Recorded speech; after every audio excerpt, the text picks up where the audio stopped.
Demand చేస్తుంది. 2014లో 63 మంది ఎమ్మెల్యేలు గెలిస్తే బీఆర్ఎస్ పార్టీకి, ఆ తర్వాత టీడీపీ నుంచి ఇతర పార్టీల నుంచి చాలా మందిని తీసుకున్నారు కదా. తీసుకోకపోయింటే రేవంత్ రెడ్డి గారు మా వాళ్ళని గుంజే ప్రయత్నం చేశారు కదా, అది కూడా చెప్పండి అన్న. నేను అది తీసుకోవడం తప్పని అనట్లేదు, తీసుకోవడం తప్పని అనట్లేదు, తీసుకుంటూనే ఉన్నారు. రేవంత్ రెడ్డి గారు సోనియా గాంధీ బలిదేవత అని అన్నారు, చాలా క్వశ్చన్ అది కాదు, అప్పుడు కూడా తప్పనే అన్నాం, మీరు అనలేదు అనుకుంటా, మీరు మార్చినట్టున్నారు.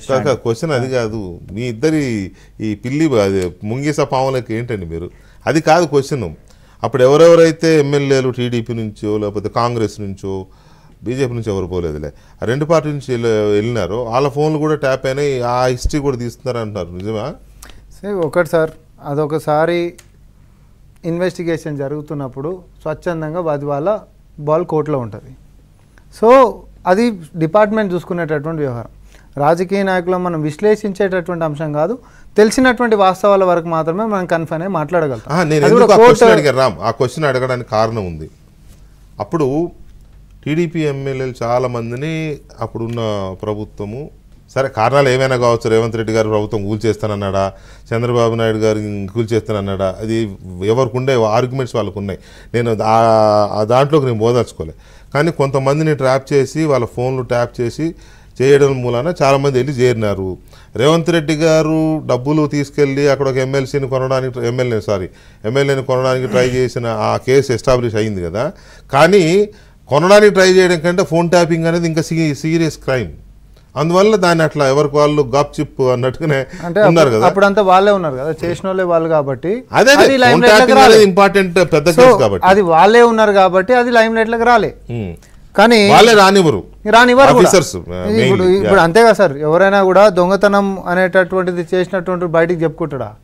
వీళ్ళు ఏదో జనాలను పిచ్చోళ్ళని చేసే ప్రయత్నాలు చేస్తుంటారు, కానీ జనాలు అంత పిచ్చోళ్ళు ఎవరు ఉండరు, జనాలకు బాగా తెలుసు. ఇన్ని రోజులు సర్కస్లో ఎవరు ఆడిపించరు, సర్కస్లో ఎవరు ఆడిర్రు, తర్వాత తైతక్కలు ఆడితే కాలు చేతులు ఇరగొట్టి ఎవరిని ఇంట్లో కూర్చోబెట్టరు అనేది సర్వసభ్య సమాజానికి తెలుసు. సరే గాయగా ఎంతనూ మొత్తుకున్నా ఆరిపే దీపానికి వెళ్తురు ఎక్కువ అంటారు.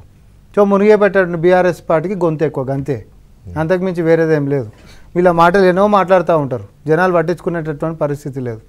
రుణాలు మాఫీ చేస్తామంటారు, తర్వాత నీళ్ళు ఎందుకు వస్తలేవని అంటారు. 1 కోటి ఎకరాలకి నీళ్ళు ఇచ్చినటువంటి కాళేశ్వరం కూలిన తర్వాత మరి ఆ నీళ్ళు ఎడికిపోయినాయి అనేటటువంటి క్వశ్చన్ మేమేస్తే వాళ్ళక్కడ జవాబు లేడలేవు. కాళేశ్వరం ఎన్ని ఎకరాలకు నీళ్ళు ఇచ్చింది అన్నారు సార్? ఒక చిన్న ఉదాహరణ, ఒక ఉదాహరణ చెప్పిన 1 కోటి ఎకరాల ఈయన టీ షర్ట్ల మీద ఇప్పుడు బొమ్మలు వేసుకొని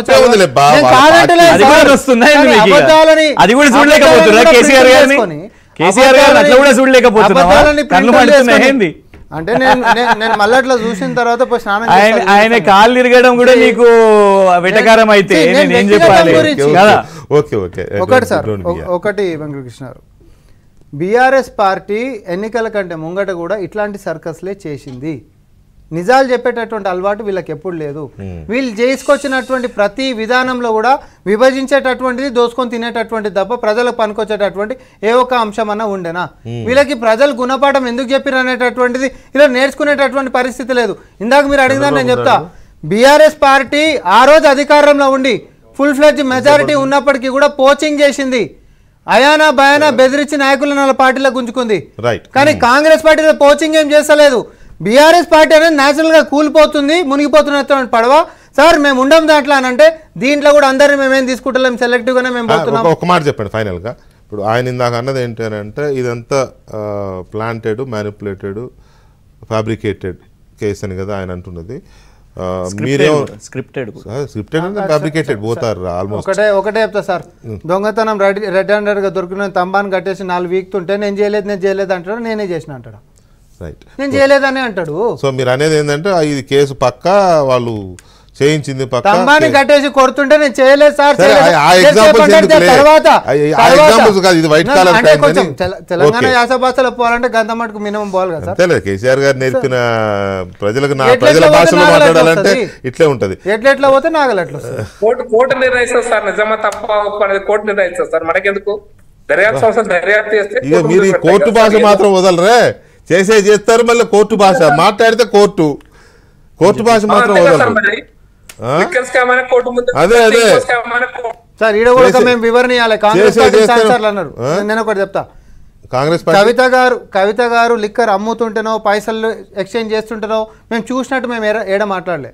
అదే కుంభకోణంలో 2 సంవత్సరాల నుంచి అరెస్టులు జరుగుతుంటే ఈమె పేరు అఫిడవిట్లలో కోట్ల ముంగట వస్తున్నప్పటికీ, ప్రస్తావనలో ఉంటున్నప్పటికీ, అసలు అనుమానం వస్తేనే అరెస్ట్ చేసేటటువంటి అధికారం ఉంటున్నటువంటి చట్టంలో అధికారులు కవితమ్మ గారిని మాత్రం ఎందుకు కాపాడుతున్నారని మేము అనుమానం వ్యక్తం చేసి బీజేపీ బీఆర్ఎస్ కి లింక్ పెట్టాం. కానీ ఆమె చేసింది మేము ఆమెనే చేసింది మేమేమంటలేము. ఎందుకట్లా